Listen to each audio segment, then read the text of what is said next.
Hello everybody and welcome back to another video. Today it's time to do picks for the first of the final 2 weeks of the Overwatch League regular season here in the Western region.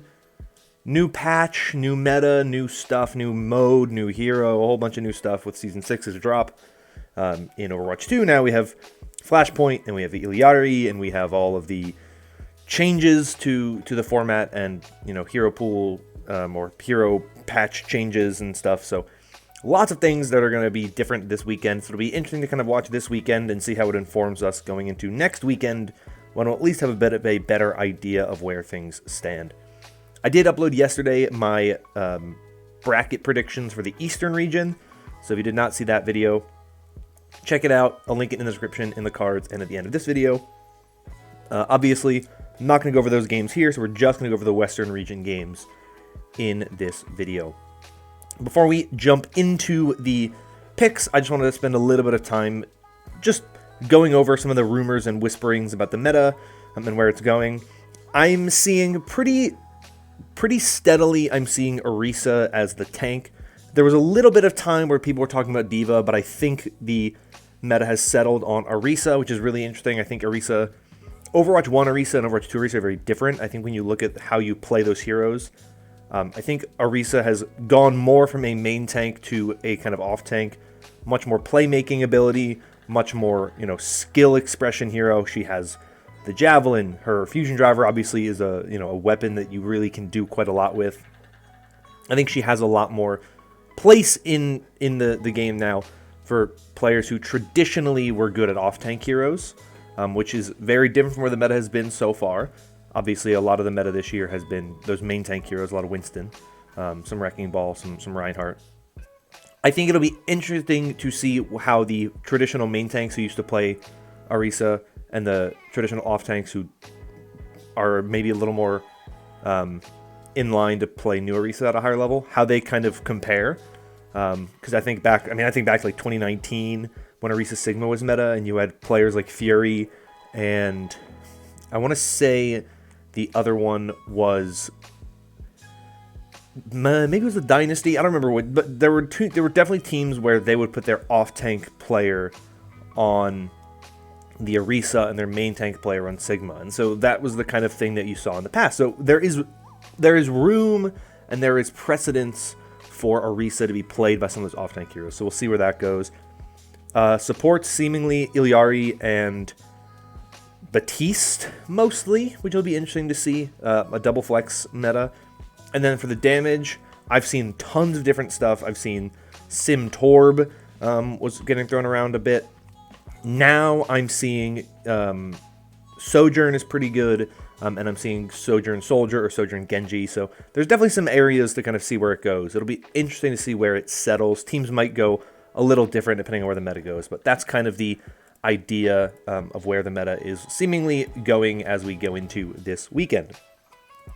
So let's go in and let's start talking about these games and see where I think we're going to go. First match of the weekend is the London Spitfire taking on the Los Angeles Valiant. London obviously kind of heating up late in the year so far with their kind of reliance on rush compositions, Reinhardt-based rush compositions. They've looked very good on it. The Valiant have had some of their moments in the second half of the year, obviously. They got their win over the LA Gladiators, they got their win over the Vegas Eternal, so they are still not an incredible team, but they've had some decent results. And I think this meta shift will be very interesting, because I don't think either of these teams are going to be particularly comfortable in a move towards an Orisa-based composition. I think when you look at the fact that Sojourn is seemingly hard meta, that makes me feel very, very good about Seeker. I think Seeker has one of the best Sojourns in the league. He's phenomenal on that hero. And I think that if you can rely on that with the Valiant, he can potentially carry you. I feel much better about him on Sojourn than I do if you have Sparker on Sojourn. I think where you go between Soldier and Genji will kind of determine a lot of that stuff. I don't think either of these teams will be particularly great on double flex metas. I wonder if they'll have Sauna in for London and have Backbone in on the flex support. we'll see, I guess. I don't really know what to expect, but it'll be interesting to see where it goes in this matchup. But I think just based on what we've seen from them recently and overall just kind of performance, I wouldn't be surprised if London just sticks with the Reinhardt-based rush compositions. I think, Orisa has traditionally been pretty good against these Reinhardt comps. I think that Orisa you win those matchups quite a bit. Both of these teams play their own style of rush. Obviously, London with Ryan, the Valiant, pretty good with Ramatra. That's usually kind of where they go. So I think it'll be an interesting matchup. I'm actually kind of excited about this one because it'll be a really good kind of dip our toes in and see where the meta is developing type of look. But I think I will favor the team that has been more successful so far this season, which is the London Spitfire. So I'm going to take the Spitfire to win this one by a score of 3-1. I think it could be close. It's really tough, like I said, with a new meta, new everything going on. It's very difficult to really kind of know exactly where it's going to be.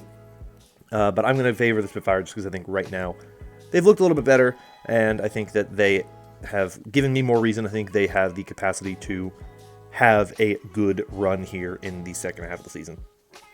Up next is the Houston Outlaws taking on the Vegas Eternal, a game I don't expect to be very good. I think if the meta had been a Diva meta, I actually think Vegas would have been in a decent spot because I think 2U on Diva would have actually been very good for this team. I think you look at the talent on the roster and you move away from a Winston meta, I actually think Vegas would have been pretty good. I don't feel that way in an Orisa meta. I don't know enough about 2U's Orisa to feel very good about it.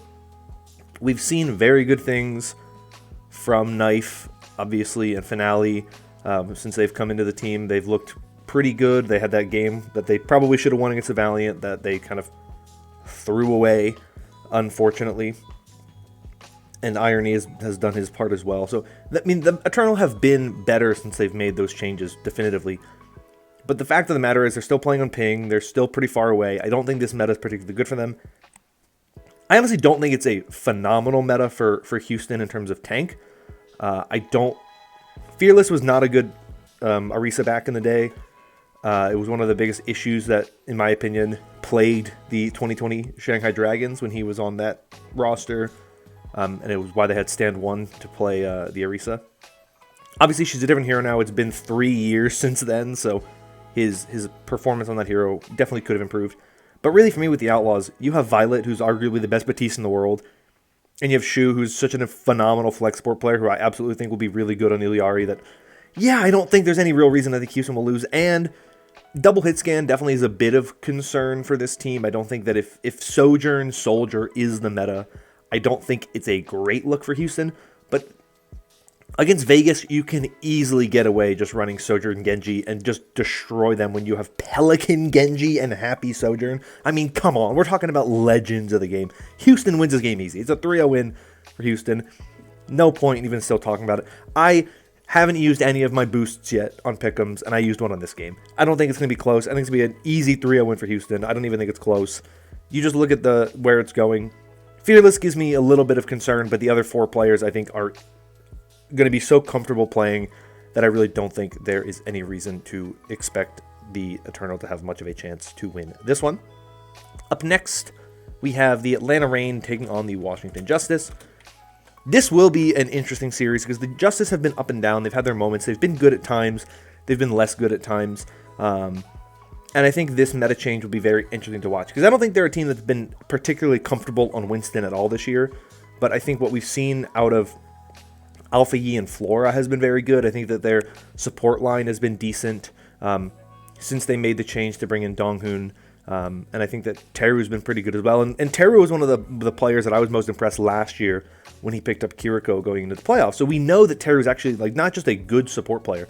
He's capable of picking these heroes up pretty quickly, and his history as a DPS player means he's got pretty good kind of playmaking abilities, and if Iliari is as much of a playmaker as we think she's going to be, that could be a good thing for the Justice. And it'll be interesting to see how they adapt to Orisa as opposed to Winston, because like I said, I don't think they were very comfortable or particularly great on Winston. It wasn't their comfort. The Reign were very good on Winston. And so them moving away from Winston will be an interesting thing to watch. I also think with the rain, it'll be interesting to see if we get Vigilante playing full-time alongside Fielder. If you're not playing Lucio, you probably don't need Chio in. Chio's been a very good part of this rain team. He's been very, very much the best main support in the league this year. He's been very successful. If you take him out and you have Vigilante and Fielder, those are two phenomenal flex support players. I think it'd be very nice to see Vigilante get more playtime. How well will the team gel with Vigilante in as opposed to Chio? That's a big thing. I think this team's super talented. I don't think it's going to be, a problem. I think against most of the teams in the league, it'll still be perfectly fine. They could maybe drop maps to teams like Houston or something like that. But with, against Washington, who are a good team, I don't think it's going to be like they would win or lose because Vigilante's in. Where I think it'll be interesting with Atlanta is similar to Washington, the tank situation. Is Donghoon comfortable on Orisa, or are we going to have Hawk in on Orisa? How does that look? Are we going to see Hawk Vigilante? That's two pieces that haven't really been playing as much this year. So, like I said, this meta is very interesting. I think it's going to be interesting to see. I think Atlanta's one of the teams that I don't really feel like they are good on one DPS comp and bad on the other with where they are. I think Lip and Stalker. Lip can play Sojourn a lot. If you need the Sojourn Genji comp, Lip on Sojourn, Stalker's on Genji. If you got to play Sojourn Soldier, you probably put Lip on Soldier and Stalker on Sojourn. It depends, Regardless, though, I think they're going to be pretty good and flexible in that regard. I think they should be fine. I don't think they're going to lose to Washington. As much as I think Washington could be better in this meta because they don't have to play Winston, who I don't think they've been phenomenal on, like I said. I think Atlanta's still the better team. I think Atlanta's still definitively the second best team in the world, if not the best team in the world. Meta shifts can always change stuff like that, but they're definitely still one of the best teams in the world. I don't think it's going to be much of a challenge for them. So I think they're going to take this one by a score of 3-0. I want to see Washington put up a fight. I think with ATVI and Flora, they actually could be pretty good in this composition because we've seen ATVI's Genji in the past. It's phenomenal. Flora has a very good Sojourn. So if you can rely on that composition specifically, I think Washington can be pretty dangerous. But I think the tank and the supports give me a little bit more hesitancy for that roster. And so I think that Atlanta's just too well-rounded for me to think that there's really much of a chance for Washington to take them down. Up next, we have a rematch of a big matchup from last time out. The LA Gladiators take on the New York Excelsior. Obviously, New York won that game last time in a reverse sweep. So what happens now? Meta shift, new hero pools, all this stuff. How does it go this time around? And if I'm being completely honest with you, I think the Gladiators' chances of winning this game are pretty good. Not necessarily saying when I pick them right off the bat, but I think their chances of winning are pretty good. I think you look at the meta that is rumored. Double flex support, I think that they are in a decent position, if that is what you can run. You have Cal on this roster. They have not been the best since they've joined. They've struggled a bit, but they are a flex support player. That is what they're known for. You also still have, presumably, Lastro and Babel on this roster. Don't know what's going on with them. We haven't seen them in a while, but you still presumably have two other flex supports on this roster, so double flex is not a problem for you. And if you do need to run a Lucio or something on some of the map types, you still have the Lucio players. That's not that big of a deal. You also look at their DPS. If they have to run Genji, you have one of the best Genjis in the world with Yaki, who is still a very good Genji. But you also have Kevster on Genji, so it doesn't even matter. You don't even need to run the Yaki Genji. You can put Kevster on Genji, and then you can put Kai on Sojourn, or you can put Kai on Soldier, and you're in a pretty good spot there with their DPS. And then I think tanks, it'll be interesting to see how Marvel plays the Orisa. I don't know if Marvel's still playing on ping or not, but it will be interesting to see how they look with that meta change. On the other side of New York, I don't feel great about their support line if it's double flex support. We've only seen Anyun play a single map. She did win the map she played, so that's good. And she played Batiste on that map, so we know that if it's Batiste and Iliari, you got a pretty good... You got Anyun on a comfort role. I wouldn't be surprised if they don't play her full-time. Just that seemingly is what New York would want to do. I don't know if they would put OG on Baptiste or if they would put Fitz on Batiste. Oh boy. But I feel good about Creative. I think he will be very good. I think he'll be a huge part of the team's success no matter what.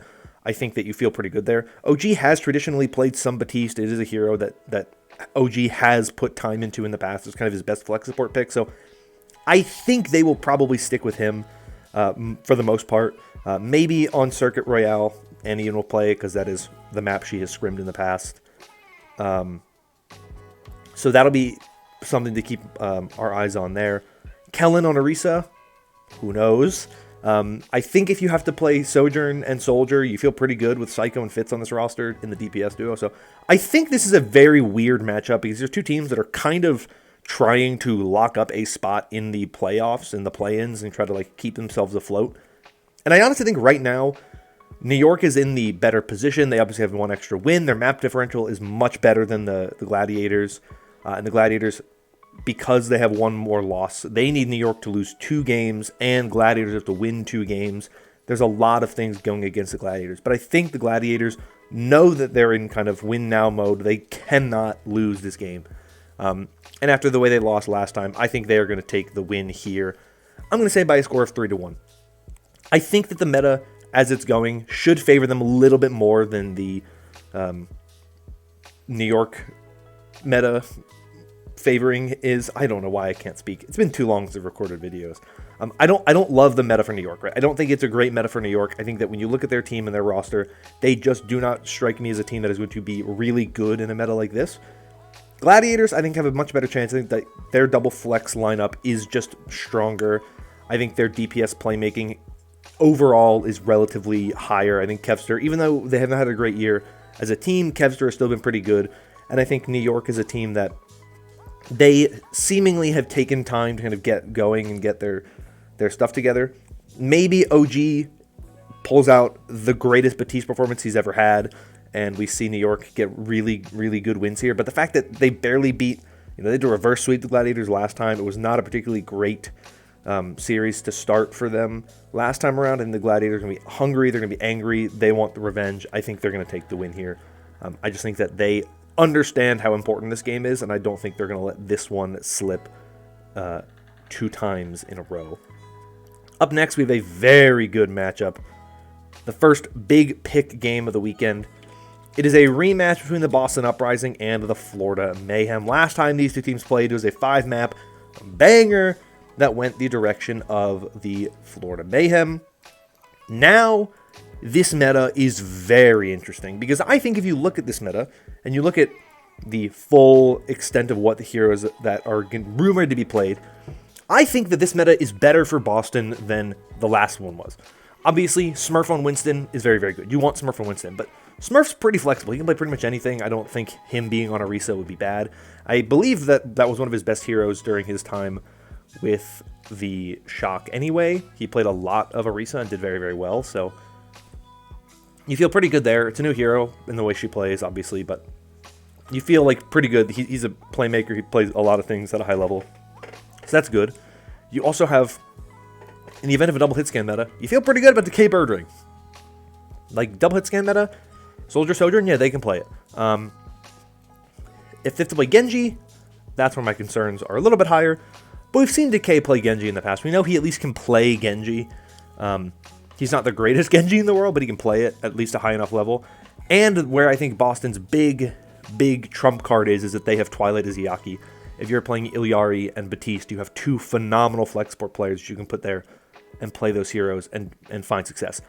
Mayhem don't have that. I think that Chorong is a very good support player, and I think he has shown that he can play flex support at a pretty high level, especially for a main support player. So I don't think they're going to be bad in that regard. It'll be interesting to see how someone's Orisa stacks up, and it'll be interesting to see what we get out of Checkmate and Merit. We know Merit's a phenomenal Sojourn. We know Checkmate can play Genji at a high level. How do they fare if they have to play Soldier? That's kind of where my eyes go. So it's a very interesting matchup because I think, in theory, this should be a meta that's very good for Boston because, to me, they have 2 of the best playmaking flex supports in the league. And if you can rely on those 2 full-time, they might be the thing that turn games in your favor. So I think this one will be very, very close. It was a pretty one-sided affair when they played in the Midseason Madness, but I don't think it'll be the case this time around. I think it'll be similar to the last game that they played in the summer stage. But I still want to give the edge to the Mayhem 3-2. And the reason why is just because I think when you look at their overall results, they just are a team that can clutch up pretty well. When push comes to shove, they clutch up when they need to. They manage to just find those wins in the end. They're a very well-coached team. They're a very well-oiled machine. They play pretty well together. The Uprising are a team that when things go well for them, they go very well. And when things go poorly, they kind of go poorly in a way that makes you kind of scratch your head. They've definitely improved a lot throughout the season. Their synergy's gotten better.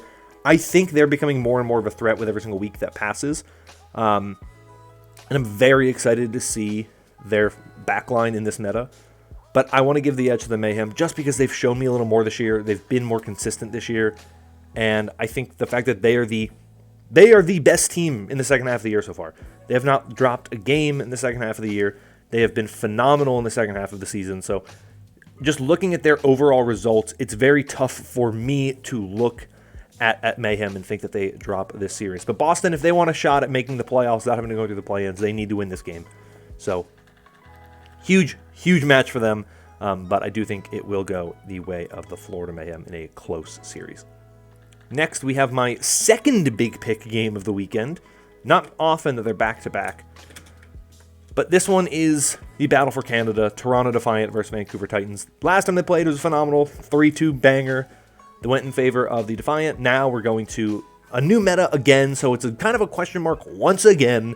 Both of these games, or both these teams' first games after a break. That's what it was the first time they played, if I remember correctly. Now we're getting it again. This is going to be an interesting series. I think this is the meta where we really figure out how well this Titans roster works as we go into the future. I've said it a million times. I said it when Hee-Sang was on the Shock. I said it when he joined the Titans. One of my biggest points of concern for Hee-Sang is that we don't know how well his hit scan, how good it looks compared to other players in the league. And Sugar Free is also not a traditional hit scan player. So if the meta is Sojourn Soldier, I don't feel great about the Titans. Now, if they can play Genji, I think they will be much better off. I think this is a team that will absolutely force Genji as much as possible. I think they will not touch Sojourn Soldier with a 37-foot stick. They might go, they'll play some Sojourn, I think. I don't know who is the better Sojourn between Sugar Free and Hee-Sang. We didn't see either of them really play her in the past in the same way. Obviously, Vancouver didn't need Sugar Free to play it before, and neither did San Francisco. So I don't know what to expect there. If you can get away with running Tracer, maybe they just play like Tracer, but I don't think you really can based on what we've seen. So I have concerns about Vancouver with this DPS line. I think that when you look at Toronto, double flex, they feel much better because they have Ultraviolet and Sermajed. DPS, you get to put Hydron on Sojourn. Whoo!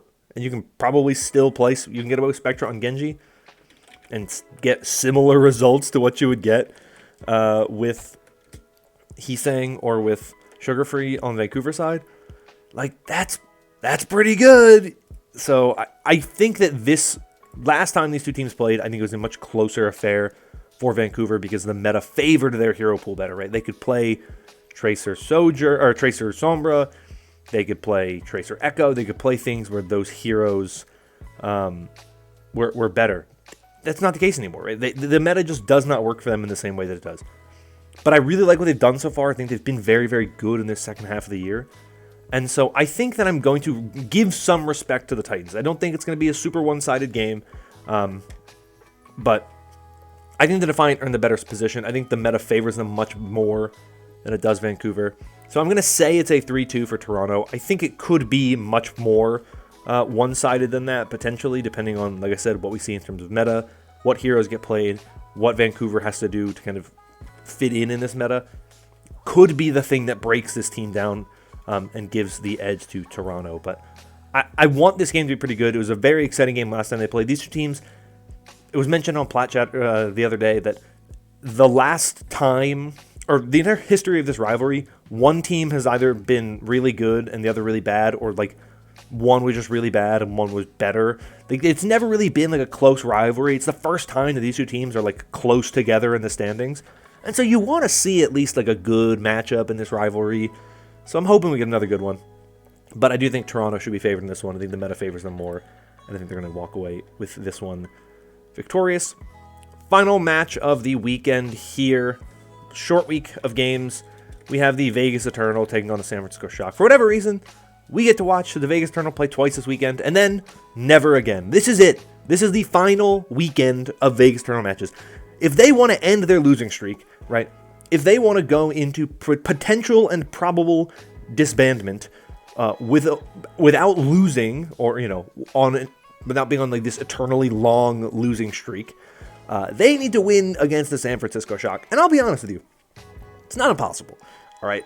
It's not impossible. I don't love the Shock right now. I don't think they're a phenomenal team. I will say, I think double flex is pretty good for the Shock. I think that when you look at their backline with Renko and Luke Mino, and they still obviously, why am I forgetting his name? Finn. They still have Finn on their team. Wow. You look at those three, like you feel pretty good with that backline if you run into a double flex meta. Like that's a decent position to be in. We know Probe or Proby is in North America now, so that's not an issue as much. So hit scan play, it's there for this team. They get to play the last game of the weekend. They don't play at all for the rest of the weekend, so they get to watch Vegas play, and they are at full strength now. They have their players in North America. They have their players together. Probe, who I think was the big missing piece for this team last for the part of the season where they didn't have him. Now he's there. They get that strong hit scan play. If we get double hit scan, you feel pretty good with Probe and Proper. I just don't see a way in which the Shock lose this game. They are the better team. The Eternal have not been great. They've struggled. I think it would be very fun and poetic if Rack Attack's win comes against Luke Mino. If that's the game that they get their win, it's beating Luke Mino. I want Rack Attack to get a win more than any other player in the league, more than any other player in this team. 2U and Irony have been in the league before, and they've won games in the past. You feel bad for Knife because Knife has not won games before because he's a rookie. But you want to see that success. You don't want to see this team they're just heartbreaking to watch. So you want to see them get a win, but I just don't see it happening. I have the Shock winning this game.